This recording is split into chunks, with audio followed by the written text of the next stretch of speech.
wanted to demonstrate or to kind of talk through a quick warm-up exercise that can be used to get started with some art therapy if you're a therapist and you're wanting some ideas, or if you're wanting to come up with some ways to help you to get into the flow of making art.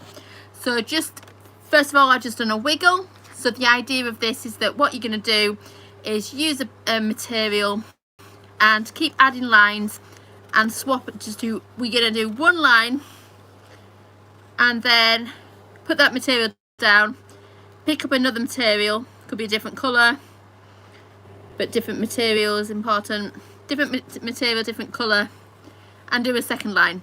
So what we're doing is starting the line where you left off.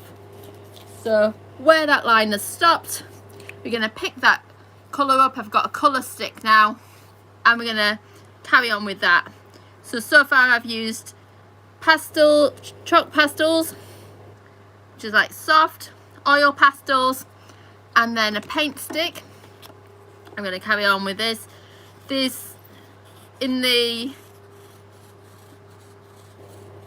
contrast of materials is a really helpful way to start with some art making, because it can just kind of tap into the feeling of using those materials and get into that sort of space, that creative space where you're thinking, well, it might be that you're not really sure what to make, it might be that you've got lots of ideas of what to make, but just wanting to not really sure where to start. And actually it might be that you haven't used some of the materials for a long time. I need to bring this in and swap.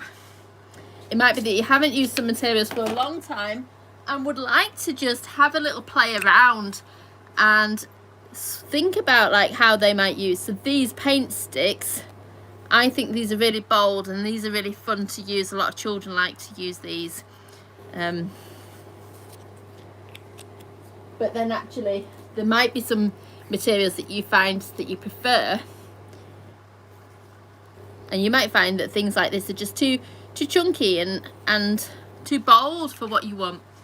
What I'm starting to think, like in my own creative head, is that working on this small scale isn't going to be enough for me. That now that I've started to work with like these big bold shapes, bringing this back into a bit of a squiggle with a pencil feels that maybe I need to work bigger. This is maybe where I wanted to kind of really fill this up and work on much a bigger space.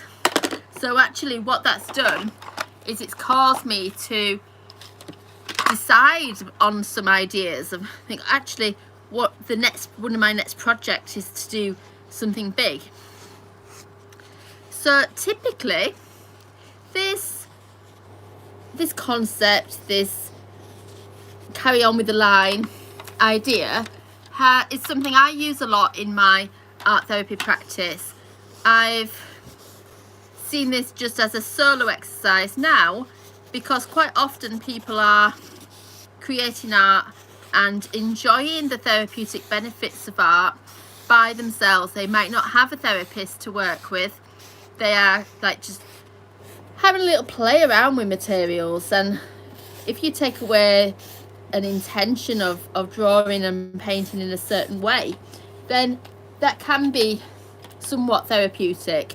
A lot of people find it difficult to get started, but what I would also say is that this exercise is really good for getting to know a client in therapy. So are you aspiring or just therapists out there that are working as art therapists or that are using art materials in other therapeutic derivatives, might want to do something like this to build a rapport with your client. So this has come from the work of Donald Winnicott, who coined thinking about like the ideas of squiggle games, and this is getting a little bit chaotic now, a bit busy. So what typically I would do in that space is I would take it in turns to work the client first, and then me, like or not always that way around, to be fair, and just swapping and changing. And some people find that they're not sure about using the different materials, so sort of modelling things like, I'm going to smudge with, I'm going to use the chalk, I'm going to use the chalk and we're going to smudge. Some children are quite open to experimenting, whereas other children and other sort of adults find it that they don't like to make a mess, or that they feel that they aren't very good at art. So having that sort of taking it in turns to do a squiggle and then go back and sort of have that, there's something about the connection. I would say that one of the benefits is that there's something about the connection between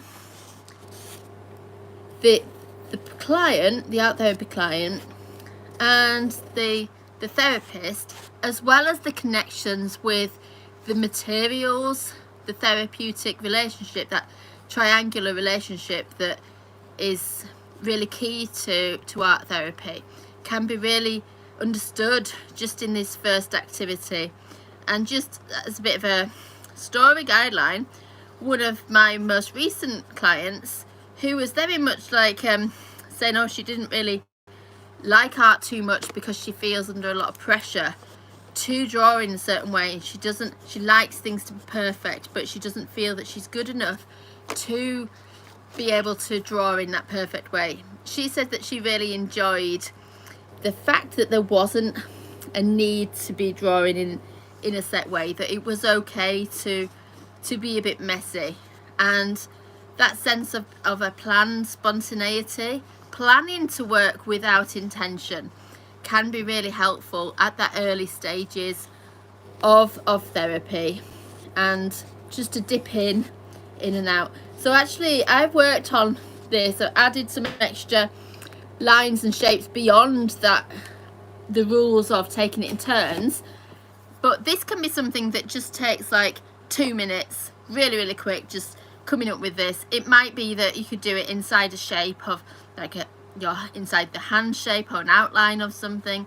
It might be that it is done and that you keep going back to this throughout your making practice. So if you liked this, if you enjoyed this activity and watching this video, have a go at maybe using this as a technique, or especially if you're an artist, or if you're used to making art but maybe not quite sure where to start. Have a go at doing this and see whether this makes a difference in how you're starting to produce art in that session, that art session that you've allocated to yourself.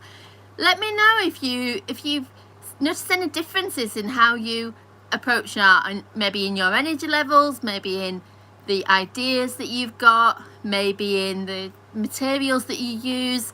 And yeah, I think that that's just something that I wanted to share, and something that I use quite a lot in my practice. So thanks so much for watching, and bye for now.